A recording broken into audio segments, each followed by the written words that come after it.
மாண்புமிகு நமது சட்ட சக்கரவர்த்தி PH மனோஜ் பாண்டியன் அவர்களின் ஆலோசனைக்கு இணங்க இங்கே வந்த இது 30 வருஷமா இயங்காம கிடக்கு. இது நான் விவோ ஆஃபீஸில் போய் இப்போ பார்த்தேன். இது பஞ்சாயத்து போர்டு ஆஃபீஸுன்னு இருக்கு. பஞ்சாயத்து போர்டு ஆஃபீஸை தேவையில்லாமல் ஆத்தங்கரையில் ஒன்று கட்டியிருக்காங்க. ஒன்று இதை இடிக்கணும். இதனால பக்கத்து வீடுகள்லாம் பாதிக்கு குழந்தைகள்லாம் உள்ளே வராங்க. இதில் யாரும் இறந்து போனால் முதலமைச்சரை பொறுப்பேற்றுக்கு வரான், இல்லை மாவட்ட ஆட்சித்தலைவர் பொறுப்பேற்பாரா.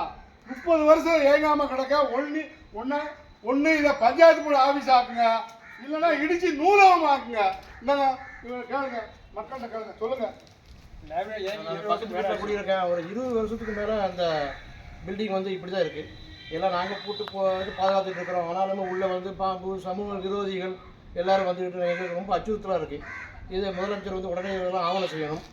இவங்க அப்படி சொல்லும்போது எங்களுக்கு நாங்களும் அடிக்கடி சம்மந்தமாக அந்தந்த துறை அதிகாரிகிட்ட பெட்டிஷன்லாம் கொடுத்துருக்கோம், எல்லாம் கொடுத்துருக்கோம்.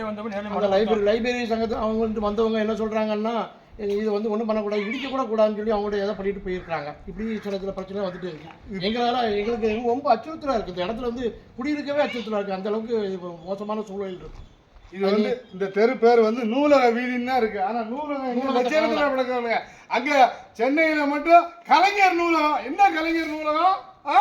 இங்க நூலகமா? பொட்டல்பூர் எவ்வளவு பெரிய ஊர் தெரியுமா? நூலகம் என்ன லட்சணத்துல கிடக்கு? இந்த திமுக திராவிட ஆட்சியில இப்படிதான் கிடக்கும். விளங்காத நாசமா போன ஆட்சியில ஒண்ணு இடிங்க. யாராவது உயிருக்கு சேதமாச்சுன்னா முதலமைச்சர் தான் பொறுப்பாக்கணும், இல்ல மாவட்ட ஆட்சித்தலைவர் பொறுப்பாக்கணும். ஒண்ணு இடிச்சு இத பஞ்சாயத்து போர்டு ஆபீஸ் ஆக்குங்க, அப்படியே உள்ளவா, இல்லடா நூலகமாக்க. இதுக்கு இந்த தெருக்கு பேரு நூலகம் தான் பேரு.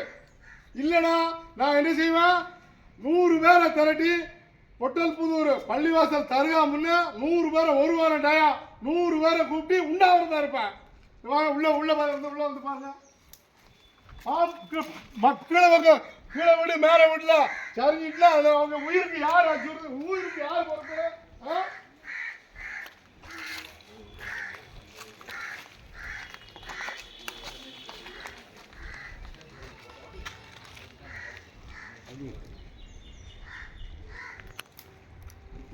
இல்ல பாம்பு பூச்சிலாம் நடக்கு. சுத்தி குடியிருப்பு மக்கள் இருக்காங்க.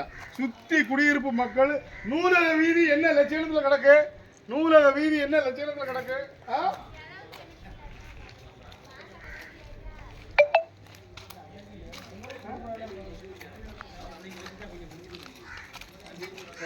சுத்தி பாருங்க, இங்க பாருங்க.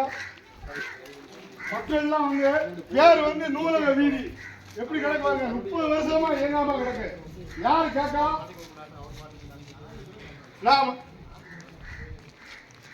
சமூக விரோதிகள் இங்க குடிக்காங்க. சமூக விரோதிகள் இங்க மது அருந்தாங்க. நூலக விதி பக்கத்துல பொம்பளைகள்லாம் இருக்க, பெண்களுக்கு பாதுகாப்பு இல்லை. தயவு செய்து உடனே நடவடிக்கை எடுக்க வேண்டும்.